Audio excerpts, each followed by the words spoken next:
bahwa sebenarnya aturan Permendikbud di Indonesia yang bisa menyatakan bahwa seseorang ini lulus itu bukan kementerian, tetapi lembaga pendidikannya. Lembaga pendidikan yang menentukan ini siswanya lulus atau tidak gitu. Jadi makanya ini juga menimbulkan pertanyaan lagi gitu. Kapasitas kementerian untuk menilai bahwa orang ini punya kapasitas setara SMK itu bagaimana? Ya, saya lihat bentuk surat kesetaraan oleh semua pelajar Indonesia yang ingin dapat penyetaraan itu harusnya bentuknya digital, bukan cetak ya. Dan tanda tangannya pun harus tanda tangan elektronik. Sementara di sini adalah tanda tangan basah. Apakah memang kualitas dari nama tersebut ini pantas mendapat kualifikasi dia memang setara grade 12 atau mempunyai kemampuan setara tamat SMK Pendidikan Akuntansi dan Keuangan.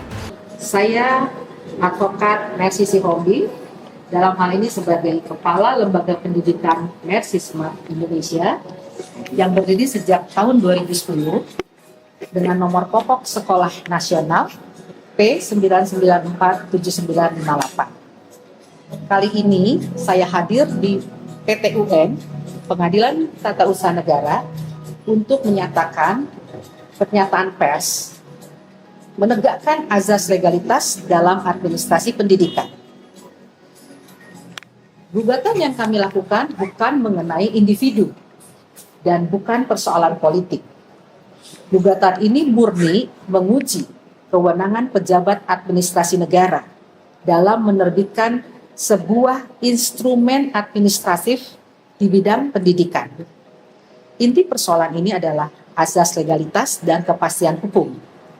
Sistem hukum pendidikan Indonesia tidak mengenal surat setara ijazah.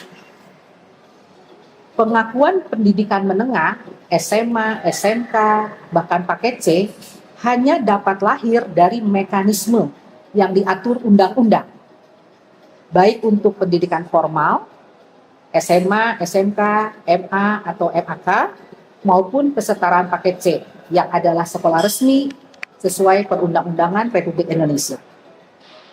Bahwa surat administratif yang bukan ijazah dan tidak lahir dari proses pembelajaran serta evaluasi tidak dapat dipersamakan dengan ijazah menurut hukum. Oleh karena itu, pengadilan, dalam hal ini PT UN, dimohon menguji kewenangan dan bentuk keputusan administratif dan bukan menilai siapapun, apalagi diintimidasi oleh siapapun. Sebagai kepala lembaga pendidikan yang sah, kami terikat kewajiban menerapkan standar pendidikan nasional. Kepastian hukum diperlukan agar standar tersebut tidak digantikan oleh instrumen administratif di luar sistem hukum. Kami menghormati proses peradilan dan akan mengikuti mekanisme hukum yang tersedia. Apapun putusannya, tujuan kami adalah menegakkan kepastian hukum pendidikan dan meningkatkan kualitas melalui Lembaga Pendidikan Kesetaraan PKBM. Semoga kita semua sepakat berjuang mencerdaskan kehidupan bangsa, dan itu terwujud melalui sistem pendidikan yang merata, berkualitas, membentuk manusia Indonesia yang beriman, berakhlak mulia, menguasai ilmu pengetahuan, dan menjunjung tinggi nilai-nilai moral.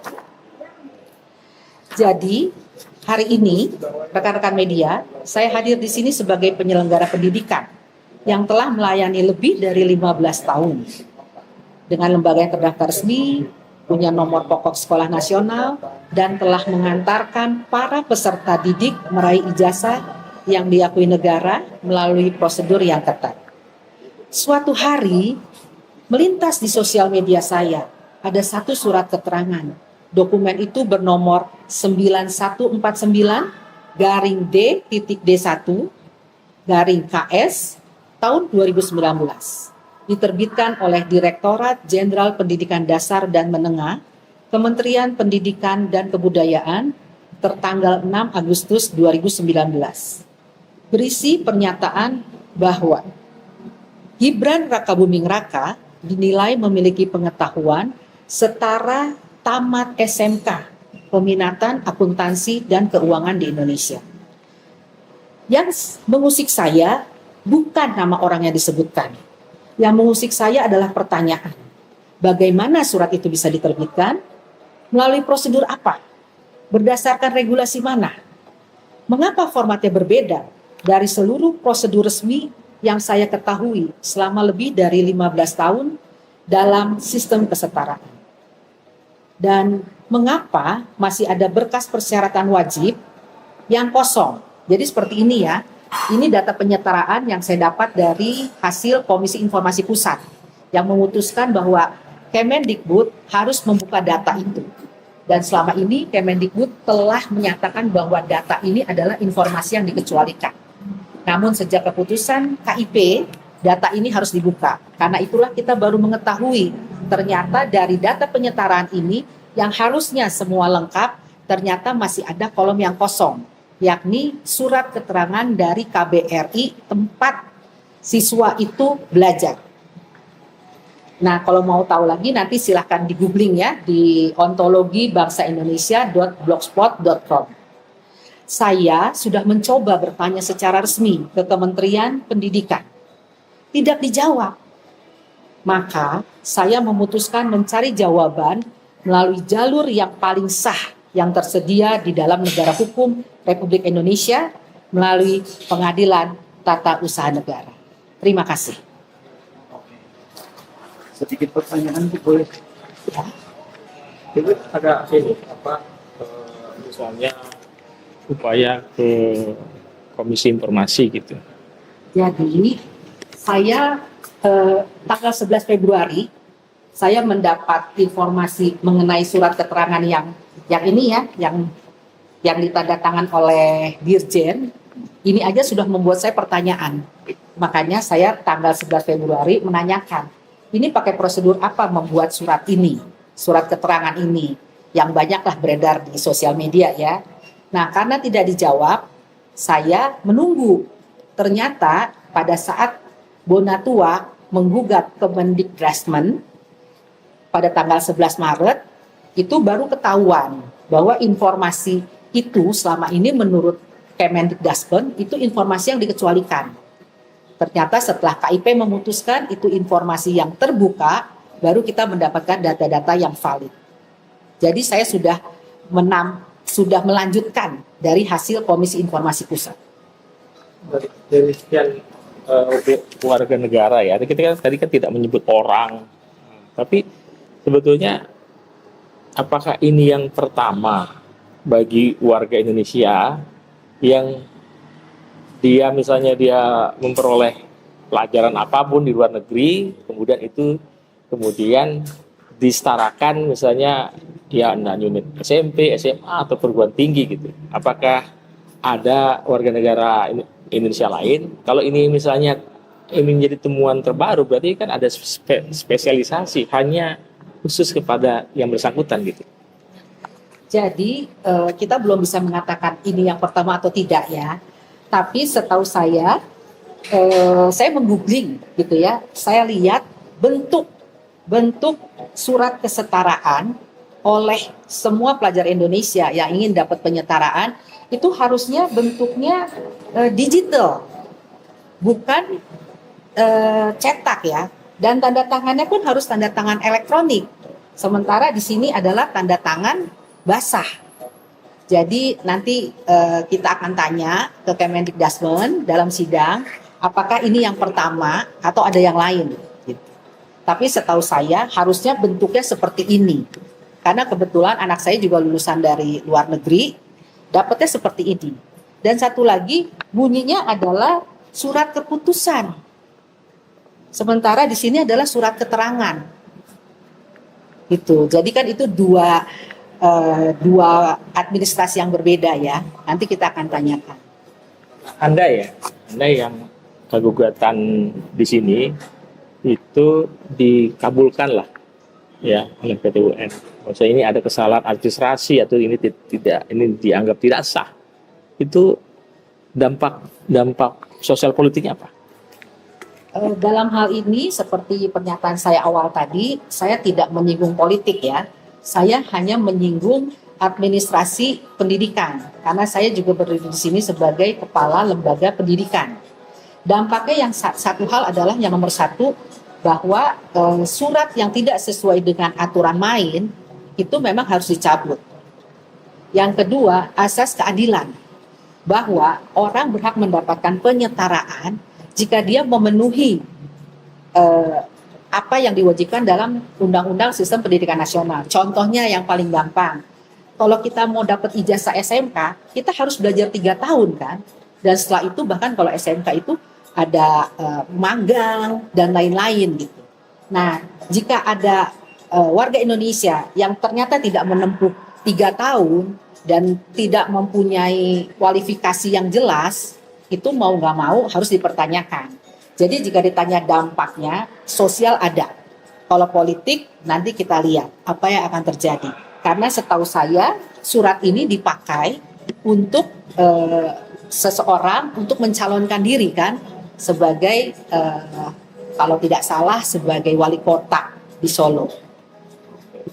Terima kasih.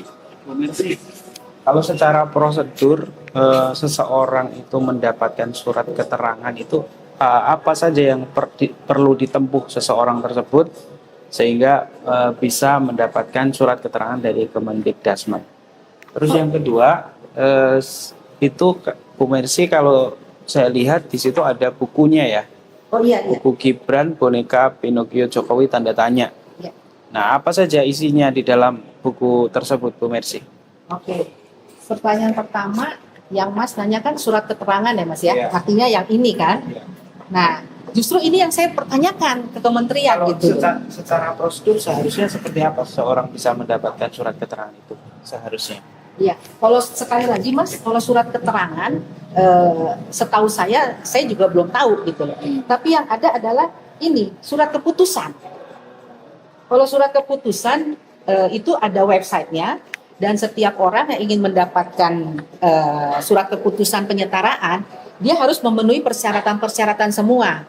Antara lain, dia harus melampirkan ijazah, kemudian ya kalau dari luar negeri otomatis paspor, dan surat keterangan dari KBRI, dari Atasye Pendidikan. Artinya orang sudah lulus di luar, dia lapor ke KBRI, nanti KBRI akan membuat surat pernyataan bahwa benar siswa ini sudah menamatkan atau sudah lulus dari pendidikan dan dia akan masuk ke Kemendikdasmen untuk mendaftarkan dan mendapat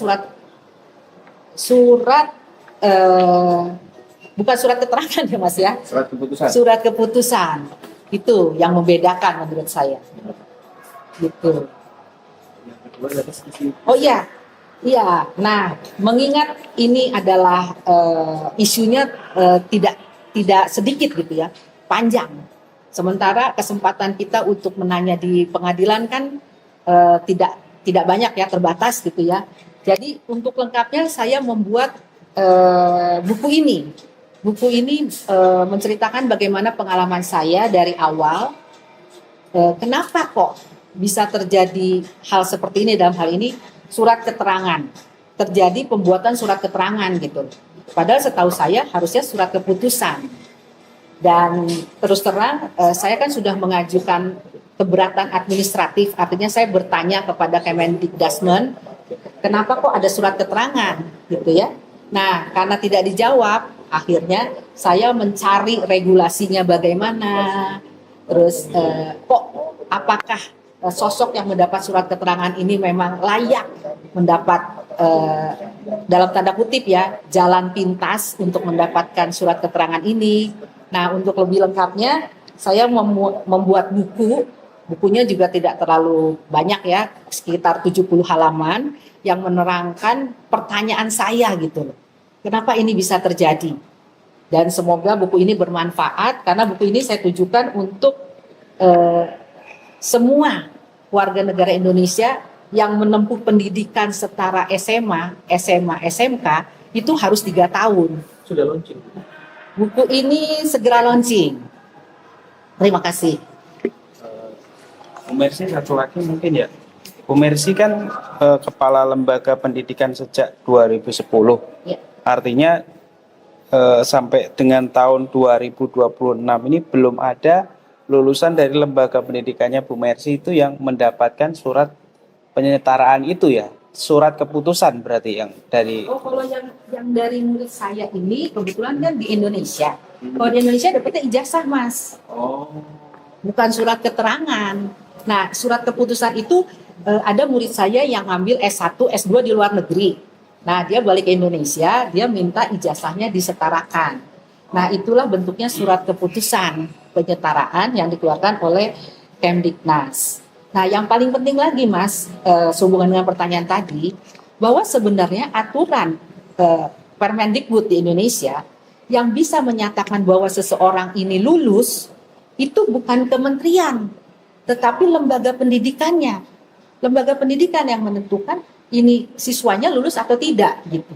Jadi makanya ini juga menimbulkan pertanyaan lagi gitu.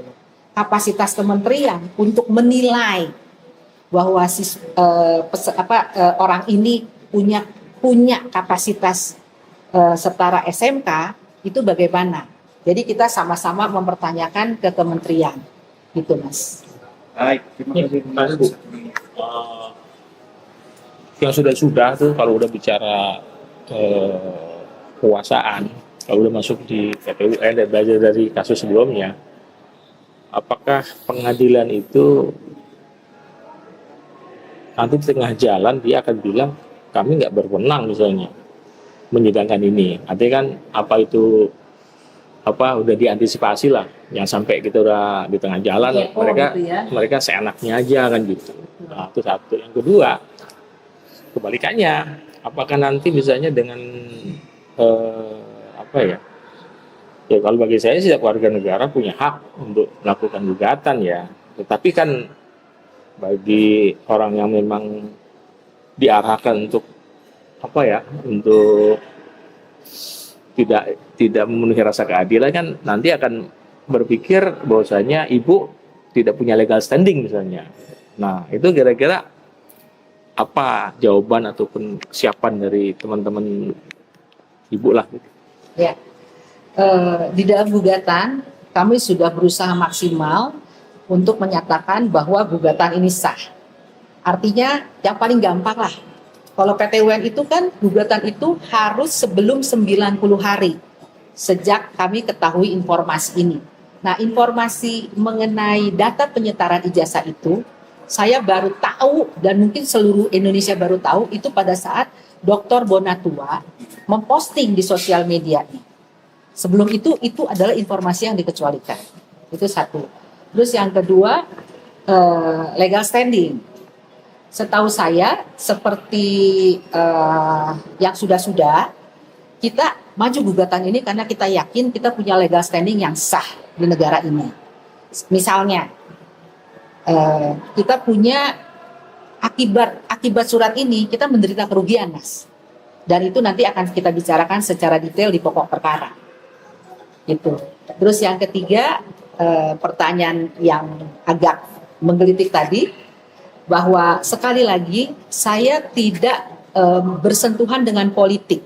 Saya hanya sebagai kepala lembaga pendidikan bertanya.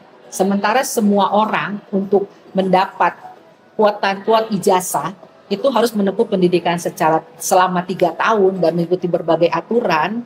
Mas-mas di sini kan pasti tamat SMA ya, tahu betapa panjang dan lamanya dan sulitnya untuk mendapatkan ijazah setara SMA atau SMK atau ijazah SMA atau SMK.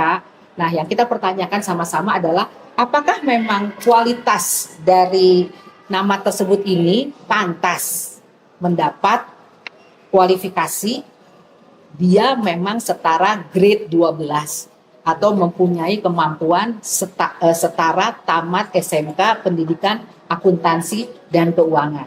Kalau memang dia punya, kita berterima kasih gitu. Tapi persoalannya apakah Kemendikbud sekarang, kalau Kemendikbud dulu sekarang Kemendikdasmen bisa membuktikan. Nah, itulah yang kita gugat di PT UN ini. Maksudnya gini, ini kan sebetulnya kan proses pemilu kan. Adanya ini kan karena proses pemilu. dalam banyak hal pelanggaran itu kan kadang ada batas. Oh ini nggak bisa lagi kan gitu ya. Oh ini kewenangan Bawaslu. Oh ini kewenangan siapa kan gitu ya. Nah ini yang apa? Yang harus clear di awal. Saya ngerti ya pertanyaannya kemana gitu loh. Jadi gini Mas, kalau kita ke PT UN itu kita membatasi diri hanya untuk administratif, ya. Tapi kalau ingin tahu jawabannya dan bagaimana pandangan saya, silahkan baca di sini Mas.